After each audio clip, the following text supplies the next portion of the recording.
Hello everyone, it's Mr. Haynes here. The purpose of this video is to go over the content of the Cold War module. So we're looking at key topic 1, how did the Cold War start? Okay, we're going to be looking at the conferences, we're going to be looking at how the Cold War intensified, how the Soviet Union began to take over different countries in Eastern Europe, and we're going to be ending this conference looking at the Berlin blockade and then the Hungarian uprising. Okay, let's crack on. Okay, to kick things off, it's really important to recognise that the Cold War was not like a proper war. It wasn't like the Second World War in which you had actual fighting. It was really about these two countries, the United States and the USSR, looking at each other and trying to work each other out, trying to work out which country is the best, how are you going to impose your ideology on other countries around the world, how are you going to make sure that people think, okay, the Americans are the best, or the Soviet Union, they are the best. It really was a race just to be the biggest and strongest superpower. That's all it was at this point. Okay, so before we start looking at the actual history of the Cold War, it's important to look at the ideological differences between the two sides that essentially fought it. So you're looking at the capitalist West, which is the United States, the communist East, which was the Soviet Union, what we would now call Russia. Now, if we're thinking about these two sides, it's really important to think, okay, how were they actually different? Why were they so against one another? Okay, what was it about those two sides that meant they were so anti each other? What we'll do is we'll start looking at the capitalist West, the United States. So what was the United States? What was their ideology all about? Okay, so their focus really was the individual. The individual is key.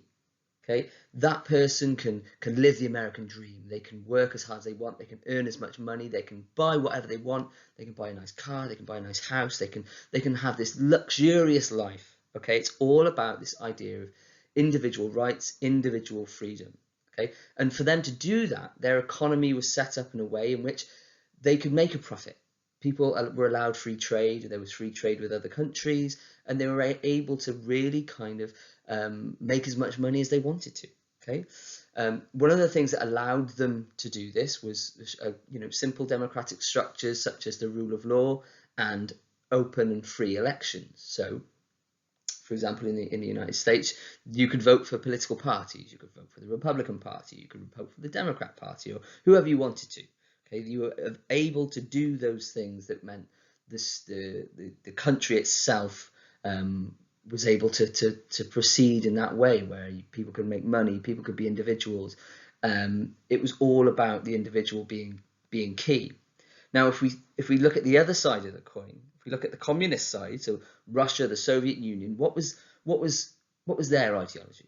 Now, a lot of the time, people look at communism and think, "Oh, it's such a terrible, it's so awful." You know, communism does so many bad things throughout history, which is to a certain degree correct. However, for an ideology, if we're thinking about an ideology, there are a lot of good points to remember about communism. So it is about working people. It's about everyone working together, everyone being part of something, and everyone being equal. So you don't have people that are multi-millionaires and then people who are struggling for money. You have people who all have jobs, who all have good apartments, who all have a place in life, and that equality is something that is really valued.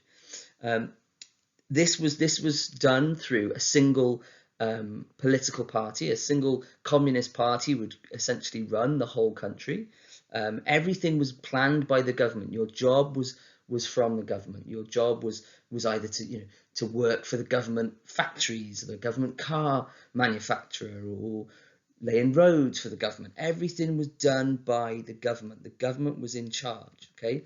Hopefully you can see then that there is this difference between the two sides. You've got the capitalist profiteering American side, and then you've got the communist side where everyone is working together. There's more political freedom in the capitalist side, and then there's less political freedom in the communist side. And this is the big difference between the two ideologies. Really important to remember that.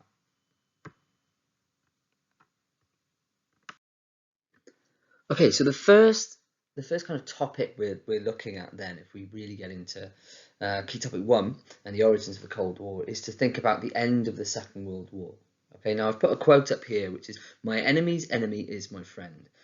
And during the Second World War, that was a really, really important thing.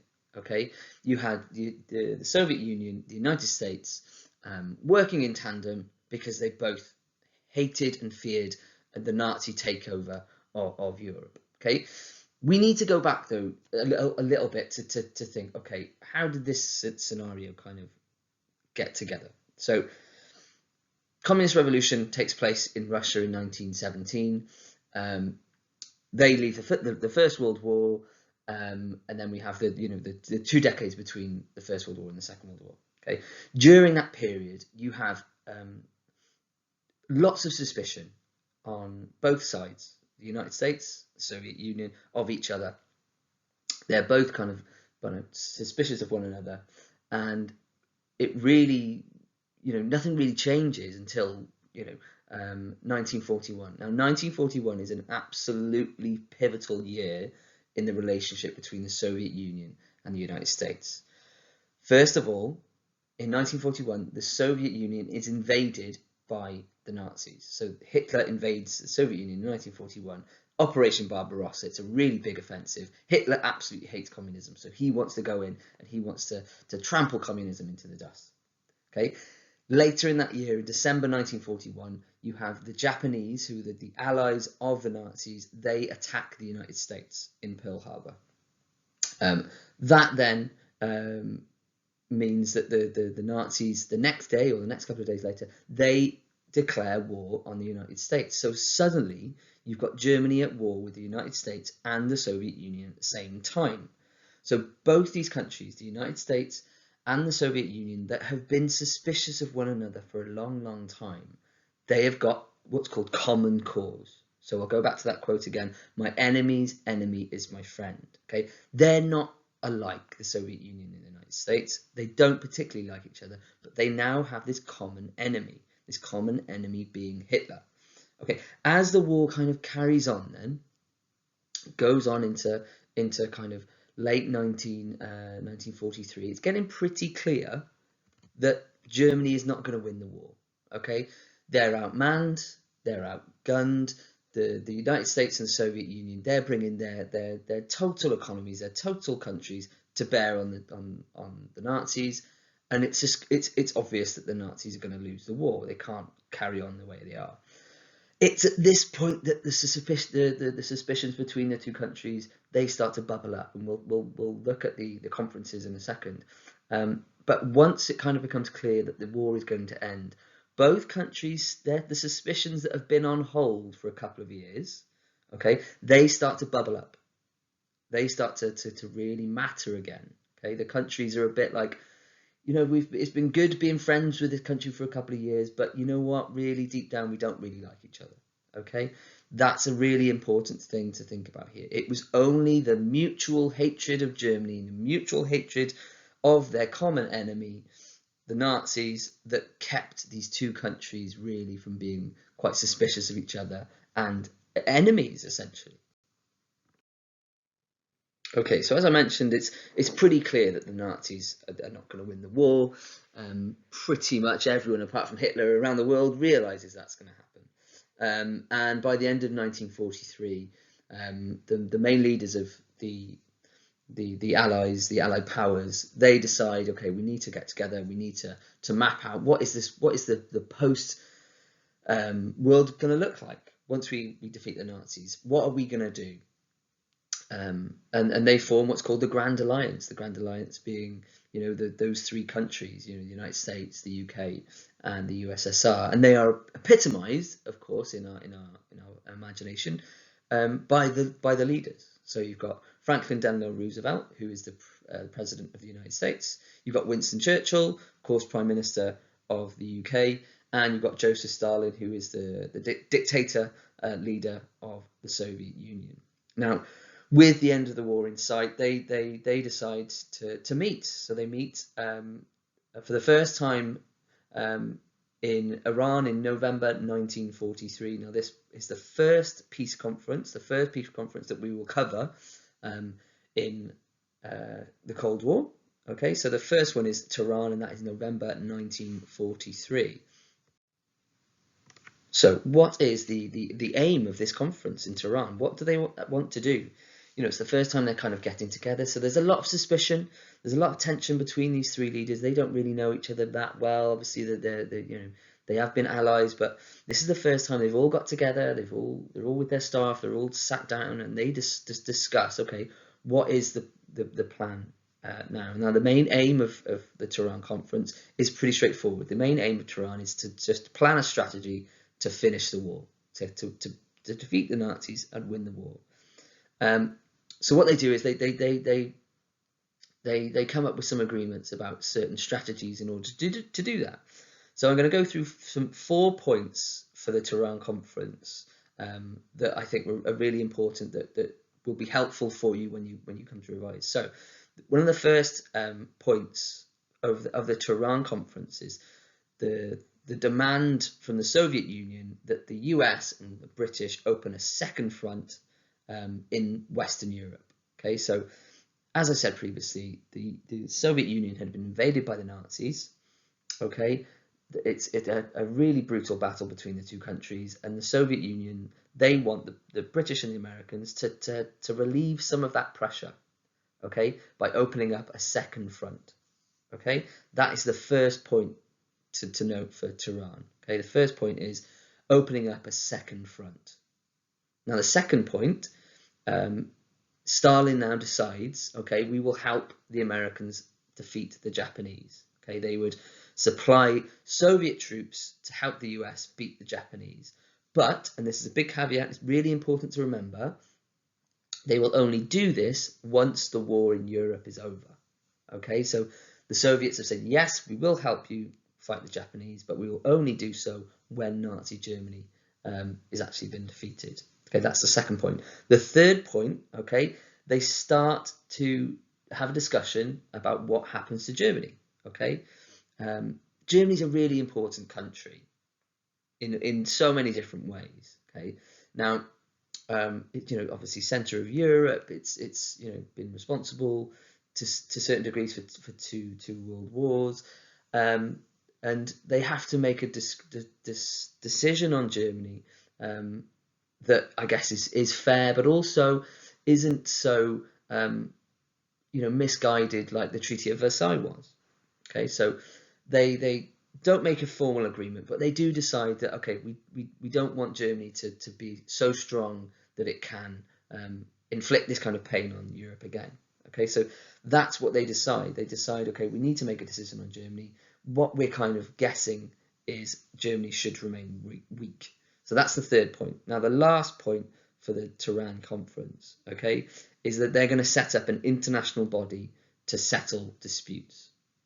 Now, I know a lot of you will probably think of the League of Nations and how useless and toothless that was at the end of the First World War, but this is one of the main points from the Tehran conference. Okay, so you've got those 4 points. Okay, I'll go through them again. The United States and Britain would open up a second front. Stalin would declare war on Japan, but only after the war in Europe was over. Germany should remain weak after the war, and an international body should be set up to settle all of these disputes. So they're the 4 areas of agreement. Now, what was the impact of this conference? Okay, so Stalin was a very suspicious person. Okay, whether he's back in Russia talking to people, or whether he's on the international stage talking to Churchill and Roosevelt, he's a very mistrusting and suspicious person. So he doesn't believe that the United States and Britain are serious about opening up this second front. So he's very pleased when they come to this agreement that they will open a second front. That is a really good point for him. And I think the important thing to remember at this point during the Tehran conference, that everyone is pretty much on the same page. Everyone's happy. There's good relationships between Roosevelt and Stalin, who are of course the big hitters in this meeting, and that is a really significant point at the Tehran conference. Now, the second conference is Yalta in 1945. So the war's not quite over yet. We're in February 1945. Still got a few months to go. It's glaringly obvious that it's only going to go one way at this point. The main leaders at this conference are still the same. You've still got Roosevelt, you've still got Churchill, and you've still got Stalin. Okay, so Yalta. What are the discussions? What's the aim, first and foremost, of the Yalta conference? So they obviously want to make sure that the second front has been opened, and by this point it has been. D-Day obviously happens in June 1944, so the United States and the British have invaded through France and are making their way towards Germany. In the Eastern Front, the Soviet Union had completely turned the tide against the Nazis, and they were pushing the Nazis back really, really quickly towards Germany at this point. Really, really quickly about to win the war. Now, what is agreed at Yalta? What are the points of agreement? Now, there's quite a few points here. There's about 6 points we're going to go through for Yalta. So the first point would be, at the end of the war, Germany would be split into 4 zones. Okay, so they would be controlled by a different power. So one zone by America, one zone by the British, one zone by the Soviet Union, and one zone by the French, okay, who have been liberated by this point. Okay, so that's number one. Number two, Germany would have to pay reparations, okay, about 20 billion US dollars in reparations. Okay, again, we're thinking more back to the Treaty of Versailles, and we obviously don't want to see that mistake made again by the leaders. But of course, Germany have caused this conflict, and there needs to be some financial reparation. The Nazi Party, number 3, was banned, and all of the war criminals were to be prosecuted. So that's number 3. Number 4, okay, if you think back to the Tehran conference, they wanted an international body to settle disputes. This was going to be the United Nations. So the United Nations would be set up. That's number 4. And number 5, Stalin agreed to join the war against the Japanese. Now, he obviously said it wouldn't go ahead unless the war was over, but at this point he made a firm agreement to go to war against the Japanese.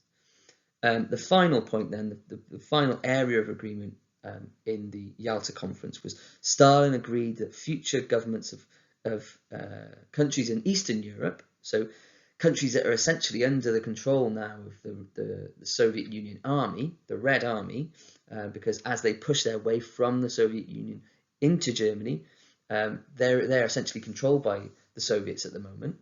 Okay, they're now allowed to be given free elections once the war is over. Okay, so there's 6 points of agreement for Yalta. I'll just go through them again. Germany would be split into 4 zones. Germany would then pay reparations. The Nazi Party was banned, and war criminals would be prosecuted. The United Nations would be set up. Stalin agreed to join the war against the Japanese, and Stalin agreed any countries under his control would be given free elections. Now, with the war so close to being over, and as I said a couple of slides before, it was kind of accepted that the relationship between the United States and the Soviet Union, it started to kind of break up a little bit.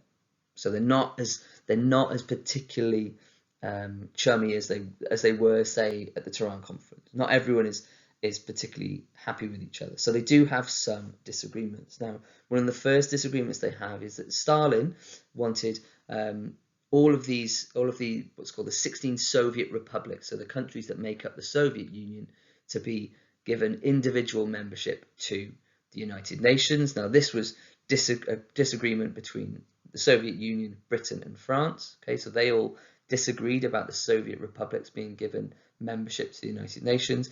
And then the bigger issue really was about Poland. So Poland, a really important country, obviously had been invaded by the Nazis in September 1939, and also invaded on the other side by the Soviet Union a couple of weeks later. So Poland was a really important factor here. Now, Stalin wanted to ensure, because of what had happened to the Soviet Union, wanted to ensure that a pro-communist government came to power. Okay, so he wanted a government that was friendly to the Soviet Union in charge in Poland. That was one of the things that he wanted. Okay, he didn't want them to have free elections. He wanted a pro-communist government to be in power. Obviously, this is something that none of the powers in none of the other powers, sorry, in the Yalta Conference could necessarily agree to.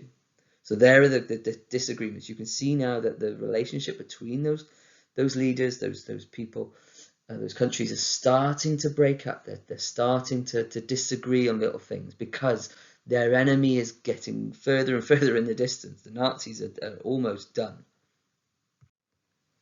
Okay, and the final conference is in Potsdam in July and August 1945. Now, I've put it on the slide here, but it's obviously really important to understand that there's some big changes have taken place between the Yalta Conference in February 1945 to Potsdam in July and August 1945. Key among them, of course, is the Nazis have surrendered. The war in Europe is finally over. Hitler's committed suicide. A week later, the war is done. Now, with the end of the war, you get some big changes for the Grand Alliance. Britain has a general election. Churchill and the Conservative Party, they lose. That means the UK now has a new Prime Minister who goes to the Potsdam Conference, and his name is Clement Attlee. Okay, so the UK representative at Potsdam is a man called Clement Attlee, not Winston Churchill. Very important to remember this. Another change to the Grand Alliance setup is the President of the United States. Now, just before the war comes to an end, April 1945, unfortunately, Franklin Roosevelt has a heart attack and dies. So he is replaced by his second in command, a man called Harry S. Truman. He is now the United States President. Harry S. Truman, not FDR. Clement Attlee, not Winston Churchill. But one mainstay, Joseph Stalin, is still obviously the leader of the Soviet Union. He is there at Potsdam.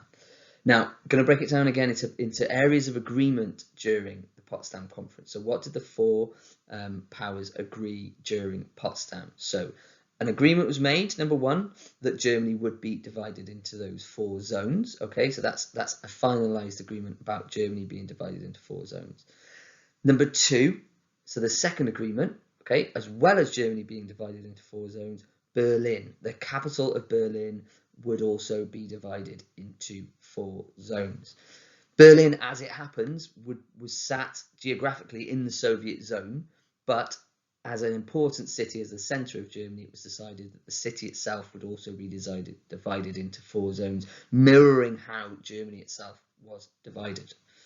Now, number 3, in each zone, each country that was administering that country, so the French zone, the Russian zone, etc., they could decide on what to do with that area, and they could take reparations from that zone. So the Soviet Union, for example, they had the poorest zone, so they could take machinery, they could take money, whatever they wanted from their zone, and take it back to the Soviet Union. And you know, each country decided what was best for their zone. Now, the fourth and final area of agreement, the Soviet Union zone was by far the poorest zone. Okay, so they had the short straw when it came to the zones, and it was agreed by the 4 main participants that the Soviets could take a quarter of the industrial equipment from their zones, and just to kind of make up for that shortfall in the wealth that the Soviets had in their particular area. Now, I've already mentioned that the war in Europe is done. It is over. Hitler has committed suicide. So that common enemy that I mentioned earlier has gone. Nazism is done. There is no particular reason for these countries to be friendly with one another. So they start to have a few more serious disagreements. So one of the first disagreements they have at Potsdam is what happens to the governments of Eastern Europe. As I mentioned before, the Soviets have come through Eastern Europe, and their soldiers are essentially an occupying force. Okay, so they're in those countries. Okay, and the question was, well, how should the governments, now the war's over, how should they be formed? How should they run their country? What kind of ideology should they have? Now, when it came to this, Stalin was very, very very serious about this. He wanted security for the Soviet Union. He wanted pro-communist governments. He wanted what's called a buffer zone. He wanted a security between the Soviet Union and the rest of Eastern Europe, particularly against Germany. He did not want Germany to be attacking the Soviet Union again. It's a huge toll taken by the Soviet Union. By far, the Soviet Union took the most, had the most loss of life during the Second World War. So it was really important to Stalin that they had that security. And to do that, they wanted pro-communist government. Obviously, Clement Attlee, Harry S. Truman, they weren't happy about this. They did not want Eastern Europe to fall under the control of the Soviet Union. That was one of the main disagreements of the Potsdam Conference. Now, the second disagreement they had, very much like the end of the First World War, was about reparations. How much reparations should Germany pay? So the Soviet Union, as you can imagine, they wanted Germany to pay a significant amount, whereas the US and Britain felt this would not aid Germany in its recovery. It would not help Germany recover from the war and therefore be a safe and secure country in the centre of Europe.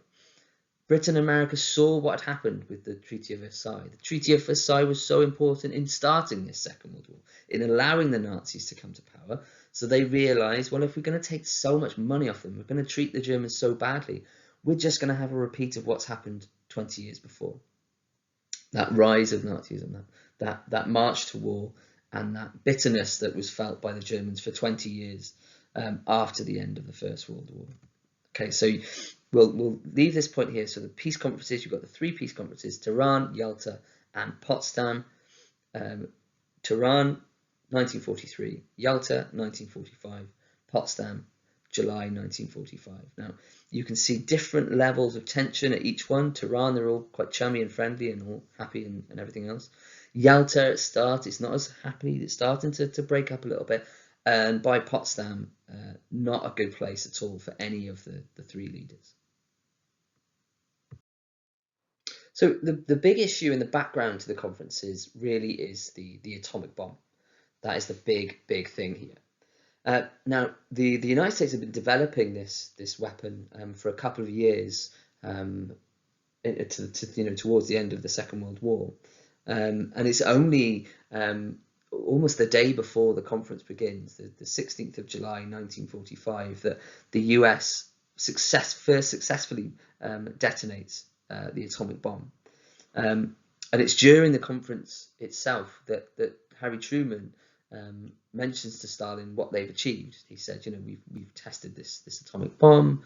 It's a great step forward. That sort of thing. Now, Stalin knows that the Soviet Union doesn't have the bomb yet. They don't have that capacity.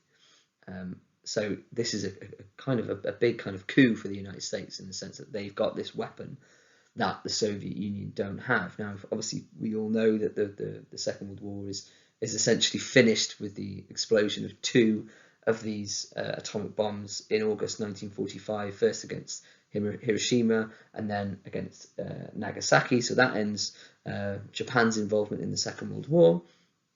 Now, what happens is, as the 1940s comes to an end, you start to see a bit of an arms race. Okay, so the United States, they've successfully tested it. They've used it twice, so they've got their atomic bomb by 1945, and it's not until 4 years down the line, so 1949, that the USSR is able to successfully test its own atomic bomb. Now, when that happens, the tension between the two countries increases rapidly.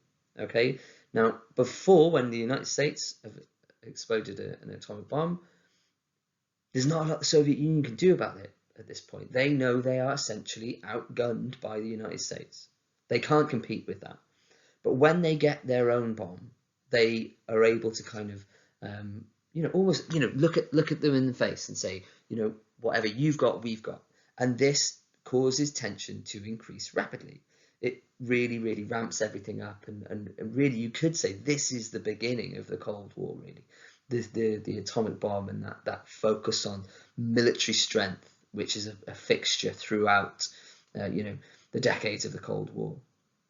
It then becomes a bit of a one-man-up ship when you've got the US developing a H bomb, so a hydrogen bomb, at the end of 1952, and then the next year, the Soviet Union, they explode their own H bomb. Okay, so it goes further and further and further on, where they're both trying to prove that they've got the stronger military or they've got the stronger weaponry, and that all starts with the atomic bomb and those explosions in Japan in 1945. Okay, so towards the end of the 1940s, we're really starting to see that the Soviet Union really wants to tighten its grip on those countries in Eastern Europe. Now, don't forget, after the Second World War had finished, the Soviet Union, the army of the Soviet Union, the Red Army, they remained kind of encamped in these different countries, Poland, Hungary, Czechoslovakia, Eastern Germany. They were there as almost like a liberating force. Okay, they remained there after pushing the Nazis out and all the way back to Berlin.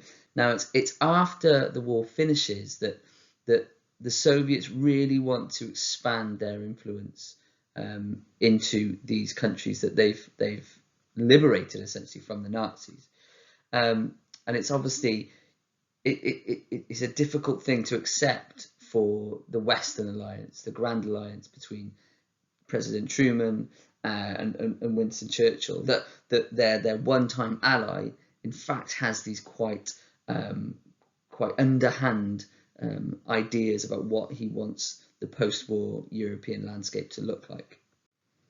Now, it's important to remember at this point that the United States are essentially terrified of communism. We looked at the beginning the differences between communism and capitalism, the United States and the Soviet Union, and it really is a big fear of the United States now in the post-war world that communism, this ideology that they despise, let's not forget about that, they despise this ideology. They do not want this to be spread to other countries. So the fact that the Soviets are now making moves to occupy these countries in Eastern Europe is completely against everything that the United States believes in, and they are massively against the spread of this ideology, communism. So why were the Soviet Union so keen on expanding into Eastern Europe? Well, there are a number of reasons for this. Now, towards the end of the war, Stalin and Churchill had reached an understanding that became known as the percentages deal. Okay, essentially, in their discussions towards the end of the war, they'd sat around a table and said, okay, well, you can have influence in this country. We'll give you 90% influence in, say, Romania, if you give us, the British, 90% of influence in Greece. So it kind of went like that, a tit-for-tat sort of agreement where one country would have power in over one country, and another country would have power in a different country. Countries such as Greece, Yugoslavia, Hungary, Bulgaria, Romania, they were all part of this percentages deal, and Stalin and Churchill had agreed to this in a way to avoid any further future conflict. Now, the next thing that's really important about this point of Soviet expansion is Poland. Poland's always been a really important part of the European kind of geopolitical map. And the Soviet Union, they really believed that their future security depended upon a very friendly Polish government. So much so that in 1945, Stalin wanted to move the Polish border so that Poland actually became part of the Soviet Union. It had never been part of the Soviet Union before, but now he wanted to move it, physically move the geographical borders of Poland so it would be part of the Soviet Union. And he also wanted to put a communist government in charge in Poland, so they would obviously be friendly to the Soviet Union. Now, Stalin is quoted as saying of Poland the following: "For Russia, it is not only a question of honor, but security, not only because we are on Poland's frontier, but also because throughout history, Poland has always been a corridor for attack on Russia." I'm going to read that last bit again. Poland has always been a corridor for attack on Russia. Obviously, the Germans had just come through Poland to attack Russia in 1941. The same thing had happened in 1914 as well during the First World War. So for the Soviet Union, Poland was key. A strong, friendly Poland was key to Soviet security. Now, how did this desire for the Soviet Union and this fear of communism by the United States kind of manifest itself? Well, in a couple of ways. First of all, what's called the long telegram. Now, this might sound a bit strange, but essentially it boils down to a man called George Kennan. Okay, he was the United States Chief of Mission at the US Embassy in Moscow in 1946. So he's an employee at the embassy in Moscow. Now, he saw the Soviet Union as aggressive and suspicious, and he wanted firm action by the United States against what he saw as the Soviet expansion in Eastern Europe. His telegram from his base in Moscow, that became known as the Long Telegram, and this greatly influenced what President Truman did during his period in the Cold War, and especially the policy of what's called containment. I'm just going to read for you now an extract from the Long Telegram, which was written in 1946. Now, this is from a man called George Kennan, as I mentioned. So it says here, "It is clear that the United States cannot expect in the foreseeable future to be close to the Soviet regime. It must continue to regard the Soviet Union as a rival, not a partner, in the political arena.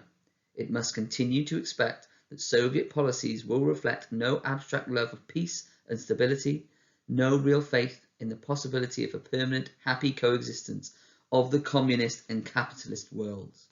Okay, very clear what this telegram is all about. Now, in response to this, the Soviet Union obviously knew that this telegram had gone out. In response to this, in September of 1946, they essentially retaliated with their own telegram. This is called the Novikov telegram. Now, this was sent to Stalin by Mikhail Novikov, the Soviet ambassador to the United States during 1946. Now, equally in the same way that the Long Telegram did for the United States, the Novikov telegram really hardened Soviet attitudes towards the United States and really worsened the relationships between the two powers. Again, I'm just going to read you now from the Novikov telegram from 1946. "Obvious indications of the US effort to establish world dominance are also to be found in the increase in military potential in peacetime and in the establishment of a large number of naval and air bases, both in the United States and beyond its borders. In the summer of 1946, for the first time in the country, Congress passed a law on the establishment of a peacetime army, not a volunteer basis, but a basis of universal military service. The size of the army, which is supposed to amount to 1 million persons as of 1st July 1947, were also increased significantly." Now, what this telegram is saying is the US are gearing up for a fight. That's what the Russians think. They're building up their army, and what is the army going to be used for? Who's the main enemy now? Well, that enemy obviously is the Soviet Union. So that is what the Novikov telegram is saying. Both these telegrams have massive implications in the sense that they worsen relationships between the two countries, which were already getting worse. And finally, not to be outdone, you have former Prime Minister, remember he'd been voted out in 1945, Winston Churchill. He makes a speech in a very small town in the United States in 1946, in a place called Fulton. This becomes known as the Iron Curtain speech. He's depicting essentially an imaginary line that's divided the communist East under the control of the Soviets with the capitalist West. Churchill now suggests that there should be a further alliance between the United States and Britain to prevent the Soviet Union from expanding further. So just because they've taken lots of areas of Eastern Europe doesn't mean to say that the Soviets want to stop there. That's really important to remember. Now, here's what Churchill said in his famous speech from 1946. From Stettin in the Baltic to Trieste in the Adriatic, an iron curtain has descended across the continent of Europe. Behind that line lie all the capitals of the ancient states of Central and Eastern Europe. All these famous cities and the populations around them lie in the Soviet sphere, and all are subject not only to Soviet influence, but to very high measure of control from Moscow. Again, you've got a government that is calling out the Soviets for their actions. Okay, you've got Churchill now, incredibly famous man, great abilities during the Second World War. He is calling out the Soviet Union for their actions in Eastern Europe. So if we've got 1946 as a year of Soviet expansion, the following year, 1947, really is the year of US containment. So the Soviet expands, the US does its best to contain that expansion by the Soviet Union. Now, the way they do this is through what's called the Truman Doctrine. Okay, now the Truman Doctrine is from 1947. Now, this begins as a policy of containment, stopping communism where it is, not allowing communism to go any further. You are containing something where it already exists. You're not pushing it away. You're not changing anything. You are keeping something where it is. You're not allowing it to spread any further. Now, this meant for the USA using more of its influence and its military resources to kind of prevent communism spreading into non-communist countries. Now, in the interwar years, so in between the First World War and the Second World War, the United States had really been an isolationist country. Okay, they had not got involved in any international conflicts whatsoever. It's one of the reasons why, for example, the United States joined the war in 1941 and not 1939. Okay, the nation at large did not want to get involved in what they saw as European conflicts. Okay, they didn't want to get involved. Now the issue is, after the Second World War, they've got a clear rival, a clear enemy, if you will, with the Soviet Union. Okay, and communism, as I've mentioned, is completely despised by the United States, completely despised. So they really want to make sure they can do everything they can to stop communism where it is. And what they do is something called the Truman Doctrine, named after obviously President Harry Truman. Now, what is this policy and what does it do? So the US believed that the Soviet Union was trying to spread communism, okay, first through Eastern Europe and then to the West and beyond. They didn't want that to happen. Another reason behind it was the US had the atomic bomb, and although they wanted to use it together with their superior economic strength, they wanted to put pressure by having that bomb, by having that strong economy on the Soviet Union to further stop them from expanding into any countries in Western Europe. So what were the consequences then of this new policy, this new doctrine? Well, as with so many things at this point in the Cold War, the US putting forward this new doctrine meant that the rivalry between the US and the Soviet Union increased. Okay, Truman had publicly stated that the world was now divided between two ways of life. They've made it clear. Okay, you're either the free non-communist or you are the unfree and communist. That was how the United States looked at it. They became much more involved in European affairs, and they decided the best way to do that, okay, was to provide economic aid to the countries of Europe. Let's not forget that Europe had been completely devastated by the Second World War. Okay, it had been completely devastated. You had lots of countries that were in desperate need of money to rebuild and just start living again. And this became known as the Marshall Plan, which we'll get to in a second. Now, you might say, well, what a wonderful thing the United States have done here. You know, they're willing to put their neck on the line. They're willing to give them their own money to help these other countries. But, you know, let's not forget, we are talking about an uber capitalist society here. Okay, they are also trying to look for new markets. They're trying to build the European economy up again so they can trade with it, so they can make money, so everyone can have a bit more of a higher standard of living. You know, there's also that to think about as well. So let's talk a bit more about the Marshall Plan. Okay, so first of all, why was it introduced, and why was it called the Marshall Plan? So it was just nicknamed the Marshall Plan because of the U.S. Secretary of State, kind of like the leader of the United States government at that point, behind Harry S. Truman, General George Marshall, in June 1947. So as I mentioned, they weren't really ready for a military conflict, but they were able to use their financial might to help European countries. So the program of aid was offered to all the countries that had been torn apart by the war, to help them, you know, get themselves back on their feet, re-equip their factories, revive agriculture, revive trade. So the United States offered money, but also equipment, goods, to different countries that were willing to work together with the United States to aid their own recovery. You know, as I said, it could be in the form of cash, machinery, food, technology, and any way in which they could help the United States would do that.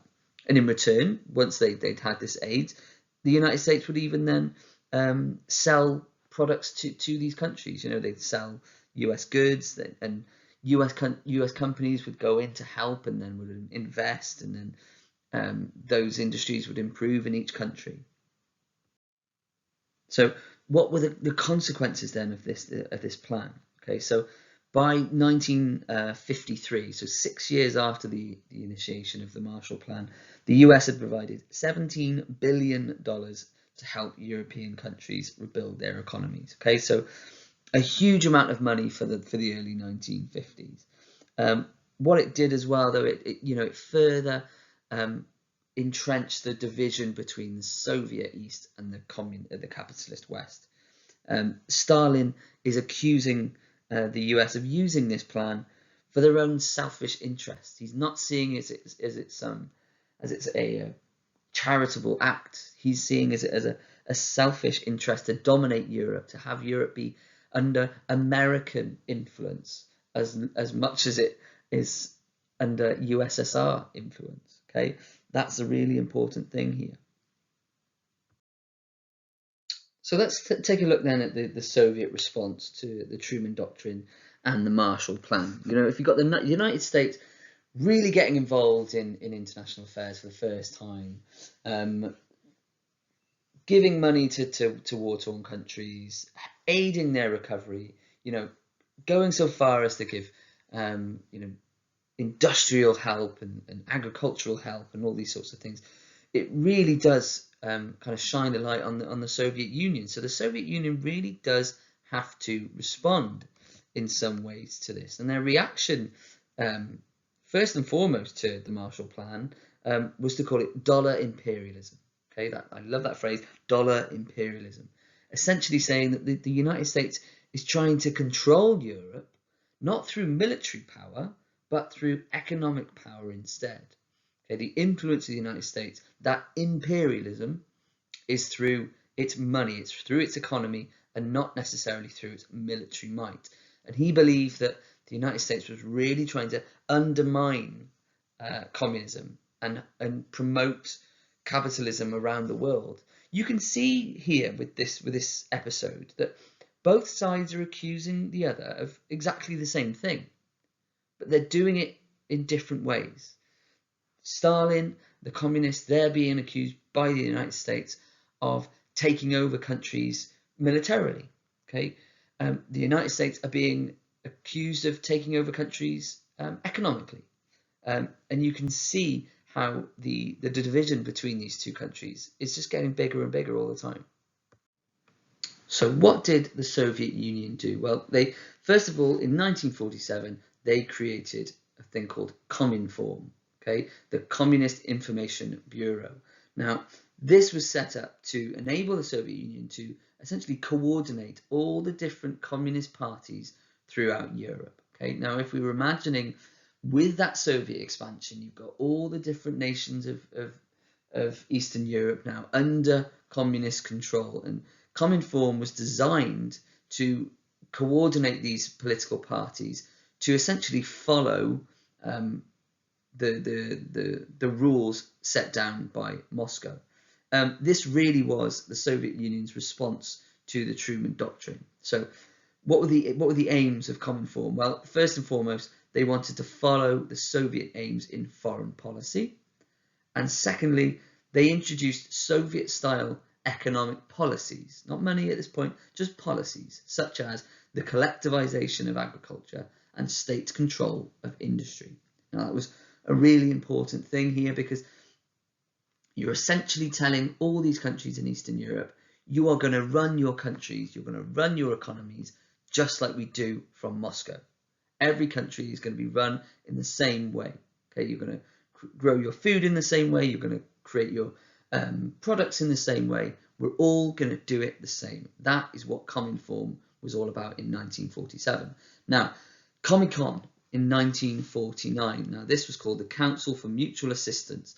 Now, this essentially was the Soviet response to the Marshall Plan.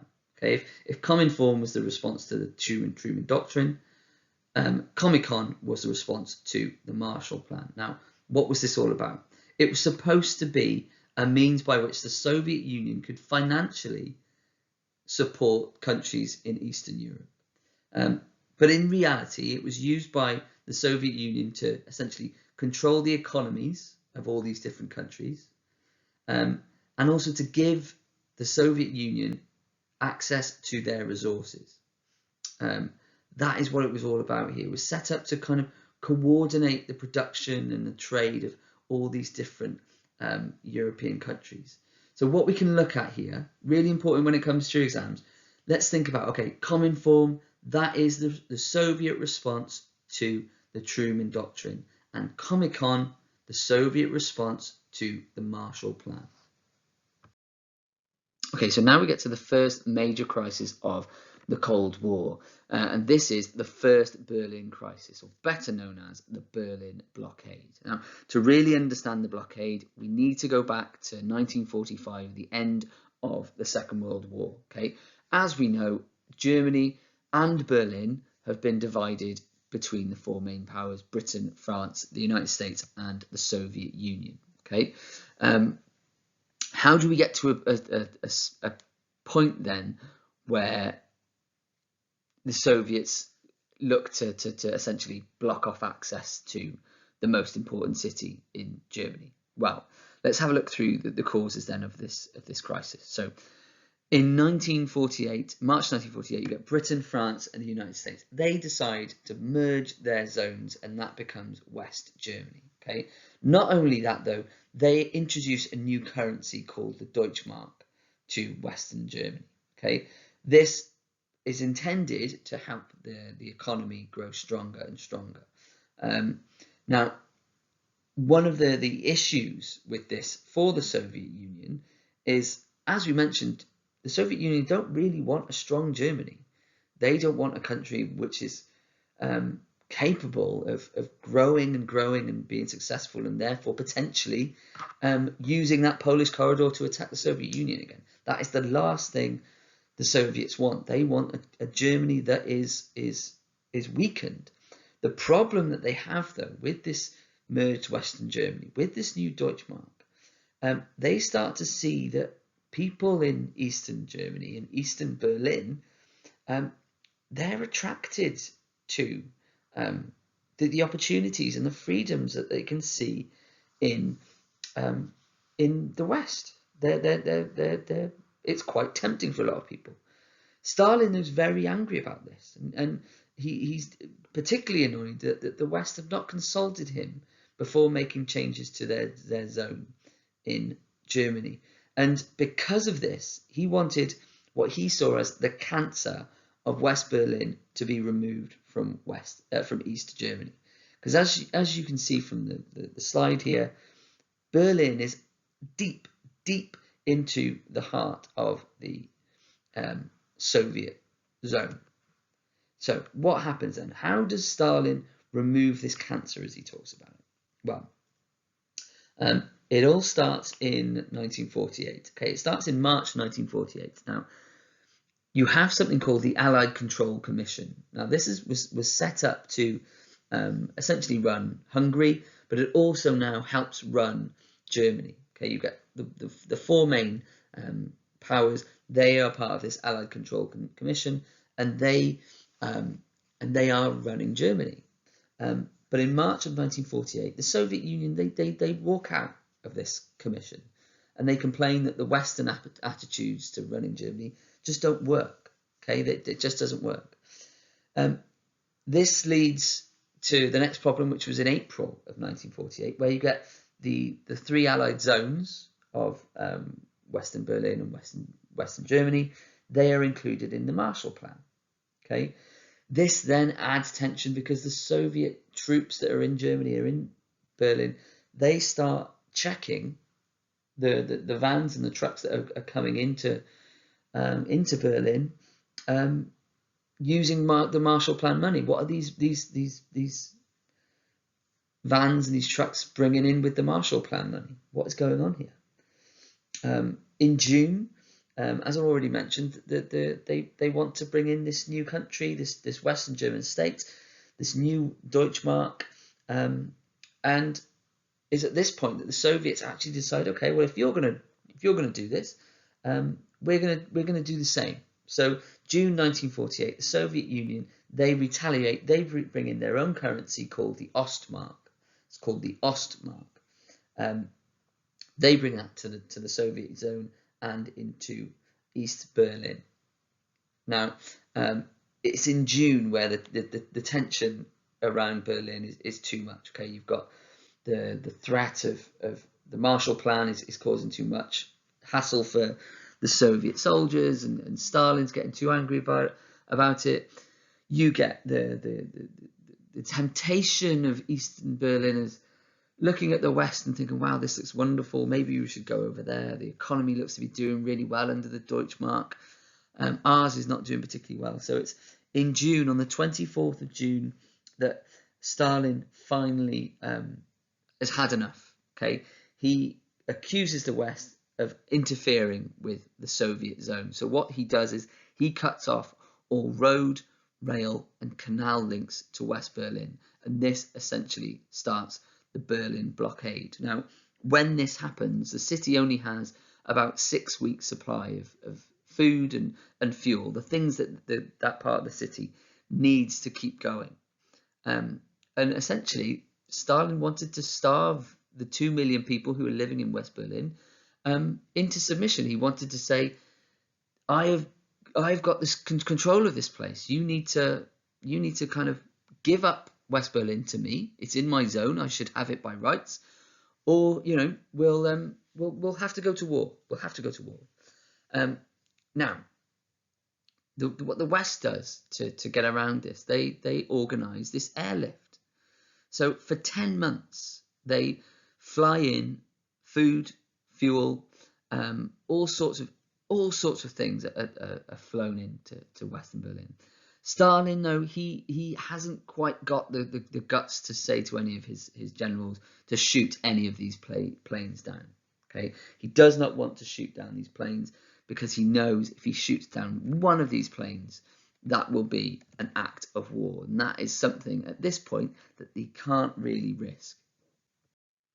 So by September, you get a situation where you've got planes flying 4,600 tons of supplies a day, and even at that point, it's not quite enough. Now, coming into the spring of 1949, you get the kind of peak time of the Berlin airlift. And it's really important that we get an understanding of the figures involved. So you get 1,398 flights land nearly every 24 hours, and they bring in 13,000 tons of supplies. So, as I mentioned, everything that was delivered to them, from food, clothing to building materials, you name it, everything was brought to Berlin for the people.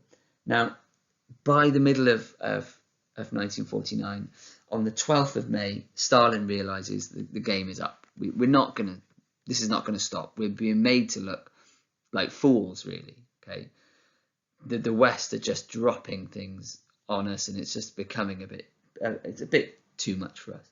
So that evening, Stalin calls off the blockade, and Western Berlin is essentially saved. So what are the major consequences then of all this? Well, there are three major effects from the blockade. Okay, you get a confirmation, essentially, of the divisions of Germany and Berlin. There's no going back at this point. Okay, Western Germany has been formed. They've got their own currency. Eastern Germany is about to be formed again. They've got their own currency. There's no going back at this point. They're essentially going to be two separate countries. The next thing it does, it greatly increases the rivalry between the East and the West. Okay, both countries are massively now suspicious of each other. And the final thing, which we'll go on to check in the next section, is actually the creation of NATO, which in turn creates the Warsaw Pact, which is another aspect of the Cold War altogether. Okay, so what was the main consequence of the Berlin blockade? Well, one of the most important was the formation of NATO. NATO being the North Atlantic Treaty Organization. This was formed in April 1949 by the Western powers. Okay, so what actually was NATO? So it was 12 members, 12 countries. So you have the United States, the United Kingdom, Canada, France, Denmark, Iceland, Italy, Norway, Portugal, Belgium, the Netherlands, and Luxembourg. They are forming, essentially, with NATO, a military alliance. Now, in this alliance, okay, all of those 12 members, those original members, they are committed to defend each other. So if one of the countries, for example, Canada, if Canada has a problem with a country that is outside of NATO, all of those members, those 11 other members, must come to Canada's aid. It was more than just American soldiers coming to help. It was all of these collective individuals, collective countries, sorry, all of them coming together and helping each other. Now, it was particularly important because it was really about troops, about how important and influential troops can be in saving off aggression from another country. So all of these troops would be there to defend the other countries, and importantly, really important in this particular point, Germany was to have the most troops of any NATO country. Okay, so you had more NATO troops in Germany than in any other country. Obviously, it makes sense with the Soviets just across the border in East Germany. Okay, so you had 5 divisions of NATO soldiers permanently based in Germany. Okay, there are still lots and lots of US troops, lots and lots of NATO troops still stationed in Germany. Now, what were the consequences of setting up Germany? Okay, so first and foremost, this now shows that the United States are taking a leading role in defending Western Europe. It's not just about the Truman Doctrine and the Marshall Plan of just money. Okay, this is an actual practical solution to Europe's defence. The US is not isolating themselves.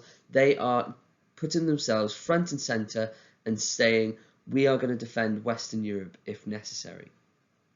Now, unsurprisingly, Stalin, being the unhinged and paranoid individual, he saw NATO as a direct threat to the USSR and to those countries in Eastern Europe. Okay, he believed it was aimed solely against the Soviet Union, and this further intensified tensions between East Germany, West Germany, America and the Soviet Union. Okay, not only that, you start to see a growth in the production of arms, so weaponry. Okay, both sides, the US and the Soviet Union, are now creating more and more weapons of mass destruction. Really, really important.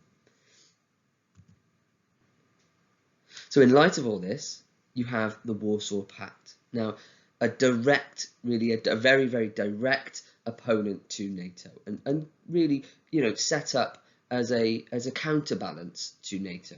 Now, the Warsaw Pact was created 6 years after NATO, so you have the Warsaw Pact being set up in 1955. This is much like NATO, but it kind of brands itself almost as a defensive military alliance. Okay, it's not saying it's going to be supporting other countries in conflict, but it does say a lot about collective security. Okay, so if one member of the Warsaw Pact, just like NATO, is attacked, the other members of the Warsaw Pact will get involved. Okay, the Warsaw Pact helped create the thing that Stalin and the Soviet Union wanted more than anything else. They wanted an effective buffer zone against any aggression coming from the West. Now remember, the Soviets, if nothing else, they are an intensely paranoid people. Okay, they've been invaded twice in the last 30 years. They want to make sure that nothing like that happens again. So the way that they see it, the best way to do that is through this buffer zone. And the Warsaw Pact is the perfect buffer zone for them. So they have got all these countries now on their border that are pledging themselves to not attack the Soviet Union, but in fact defend the Soviet Union. So it's finally got the buffer zone that it's always wanted. Okay, so at this point we can say we've got NATO on one side, okay, the North Atlantic Treaty Organization, set up in April 1949, and then we've got the Warsaw Pact, 1955, both acting as counterbalances to each other, military alliances in case one country invades another. So you get to 1953 and Stalin dies. There's a short power struggle in the Soviet Union, and a man called Nikita Khrushchev becomes the new ruler of the Soviet Union. Now, when Khrushchev becomes the leader, a lot of people are really hopeful that this might mean the kind of ending of the Cold War. Okay, Khrushchev, he really starts by doing what's called the de-Stalinization of the Soviet Union. So all of the things that Stalin was doing, like interfering in people's lives, killing political prisoners, generally being just a horrible dictator, all of those things are kind of stopped by Khrushchev. He kind of rolls back on some of the things that Stalin was doing, and it's hoped because of this attitude of Khrushchev, that that will mean that he will be doing the same when it comes to the relationship with the United States. Now, it's not just Khrushchev coming to power which is significant at this point. There's also a new leader in the United States in 1953 as well. Dwight Eisenhower, he becomes President of the United States in January 1953, and it's hoped by all sides really that new personalities will kind of thaw the Cold War. All the tensions that existed between Stalin and Truman and all the others, that could end now, because you've got these new people who might look at the Cold War, genuinely look at the Cold War with fresh perspective, and might say, you know what, this is all a bit stupid, this is all a bit silly. Why are we so paranoid about the Soviet Union? Surely we should find some accommodation with them. And there are good reasons during the 1950s for that to be realised. Firstly, you have a war that had gone on for a number of years in Korea, started in 1950, in which the US was supporting one side, the South, the Soviet Union was supporting the North, and by July 1953, that had ended. So you have Eisenhower coming into power in 1953, Stalin dying in 1953, and also the Korean War ending as well. So a conflict where NATO forces had been fighting forces supported by the Soviet Union. That's done. So there's no real kind of actual animosity against each country in that regard, in regard to Korea. It's a really good sign. Now, The next thing that happens is a summit meeting, so a meeting between lots of different countries in July 1955. They meet in Switzerland in a place called Geneva, and they discuss, things that are going on in Europe. Now, a good thing that happens here is there is an agreement made between these powers on how Austria should be governed. Now, Austria is a really significant country in the centre of Europe. Okay, it borders a lot of the Eastern European countries that are now part of the Soviet Union and also part of the Eastern Bloc. But it is not under communist rule. It is still a capitalist country, and it's really, really important. Now, they come to an agreement about how it should be governed, but there's a general atmosphere of kind of cooperation between the USA and the USSR for the very first time. Okay, so they're not agreeing on everything, of course. They don't agree on the future of Germany. They don't agree to disarm, but the fact that they can agree on Austria is a really, really important step going forward. The last topic we're going to look at in key topic 1 is the Hungarian uprising. Now, with so many of these topics that we've looked at, we need to go back a little bit to really understand exactly, okay, what's the context? Where does everything kind of fit in? And the Hungarian uprising is exactly the same. What we need to do is go back to the end of the Second World War to really understand where Hungary essentially fits in with regards to the Soviet Union and the Cold War. Now, once the war ends, you get a situation where a provisional government is set up. The Communist Party don't become the biggest party in Hungary. They are a member of the government, but they're not the biggest party. So under Soviet pressure in 1947, February 1947, what you get is the actual government is forced to leave Hungary because of the pressure from the Soviet Union. Okay, so the Russians really aren't happy about the communists not being in power. So elections are held, and obviously these aren't exactly legal in that sense, and the Communist Party become the largest party. Now, they don't have a majority, so they have to serve in what's called a coalition government, which means, different parties working together within a government. They draft a new constitution, which is based on the Soviet system. They call Hungary a Republic of Workers and Working Peasants. And the leader of the Communist Party, who essentially comes forward to lead Hungary, is a man called Matyas Rákosi. Rákosi then, he calls himself a follower of Stalin, and he kind of directly takes his lead from the Soviet Union. So what's life like under Rákosi? Now, he is a kind of brutal dictator, essentially. He kills about 2,000 people. Again, 200,000 political opponents are arrested, much like they are in the Soviet Union, of course. The secret police are kind of involved in everybody's lives. Religious teaching is attacked and removed from schools and education systems. The leader of the Catholic Church in Hungary, he is in prison for life in 1949. The Hungarian economy is controlled by the Soviet Union. Rákosi also puts forward what's called a 5-year plan, much like Stalin had done in the 1920s, to kind of transform Hungary. The aim was to kind of like bring Hungary into modern times, but it completely failed. It was devoted to kind of heavy industry and production of steel, but they just didn't have the natural resources to do any of this. So it completely failed, and as a consequence of Rákosi's 5-year plan, living standards in Hungary begin to fall, and by 1952, Hungary experiences its lowest kind of output in regards to farming and agricultural goods. Rákosi is now completely unpopular with the Hungarian people. Now, as luck would have it, after this problem, you have 1953 come along, and the death of Stalin and the provisional government in the Soviet Union before Khrushchev becomes leader, a man called Malenkov, he doesn't really like Rákóczi.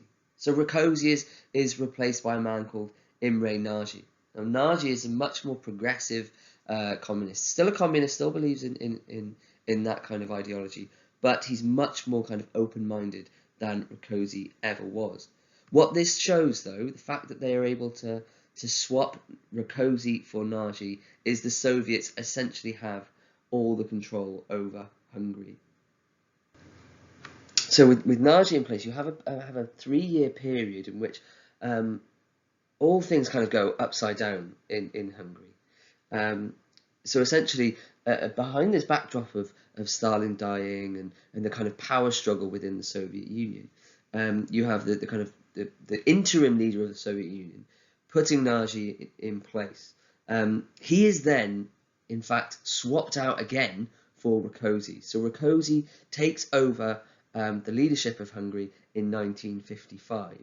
Now, when Khrushchev comes to power, he is, as I said previously, he's looking to kind of de-Stalinize the Soviet Union, and that filters through in Hungary as well. Now, Rákóczi, he leaves office now for the last time to be succeeded by a man called Erno Gero. Okay, that is in July 1956. So Gero is in charge at the moment. Now, I'm going to talk through the events of the uprising. And I think it's really important that you listen to how I go through this, because the uprising in Hungary would be like a prime candidate, if you will, for the narrative 8-mark question in the exam when the time comes. So, July 1956, you have Rákóczi kicked out. We go to October. So, 23rd of October, you have riots by students and workers and soldiers. Now, they start to smash up statues of Stalin. They start to attack the secret police and Russian soldiers. They're demanding free elections, the free press. They want the Soviet Union troops gone. The next day, so October 24th, Nagy is invited to take over again. Now, he takes over for a second time. Okay, so Nagy is Prime Minister again.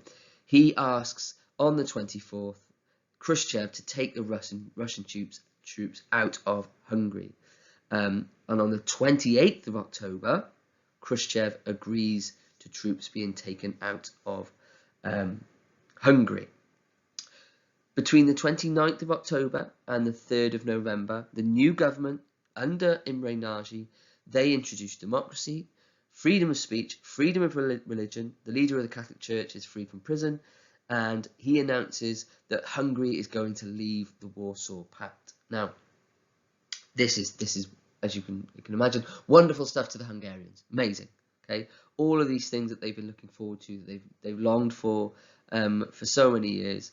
Nagy has come forward and he has said, we are going to do all of these things. Now, it is the point where he says Hungary is going to leave the Warsaw Pact that things start to go badly for them. Okay, on the 4th of November, on hearing the news that the Hungarians want to leave the Warsaw Pact, you get 1,000 Russian troops rolling back into Budapest, back into Hungary. Okay, they come at sunrise, at dawn, and by 8:10 that morning, the Hungarian army is essentially completely destroyed, and all of the kind of opposition to the Soviet Union are essentially crushed. You get 4,000 Hungarians killed fighting the Russians, and a new prime minister is put in place. That man is called János Kadar. He is a supporter of the Soviet Union as prime minister. Nagy, you'll be unsurprised to hear, is executed. So that's the timeline, essentially the narrative of the Hungarian uprising. But what are the consequences? Okay, so really big consequences when it comes to the Hungarian uprising. Okay, you get 200,000 refugees leaving Hungary. They fled into Austria. It also shows that Russia is firmly in control of the Eastern Bloc, those Eastern European countries, that they will not sacrifice that buffer zone. Okay, that is really, really important. Gone back over this again and again, but the buffer zone in all of this is really key. It's really, really important. Many in the West completely horrified, as you can imagine, and it was clear to Eastern Europe that the West doesn't really have the guts to kind of come to the aid of these countries under the Soviet control and help them. Finally, as well, you could argue, you know, we kind of had the hope of Nikita Khrushchev being this kind of like progressive leader, someone who would, you know, lead with much more kind of liberal policies. In fact, he is just the same as Stalin. He becomes much more secure in his position in the Soviet Union. You know, he's got a much more stronger position in the Warsaw Pact, and it's clear to everyone that the Soviet Union is not going to accept countries within their sphere of influence leaving the Warsaw Pact, is not going to allow countries to do what they want. The Soviet Union is in charge, and the Hungarian uprising just kind of rubber stamps that fact.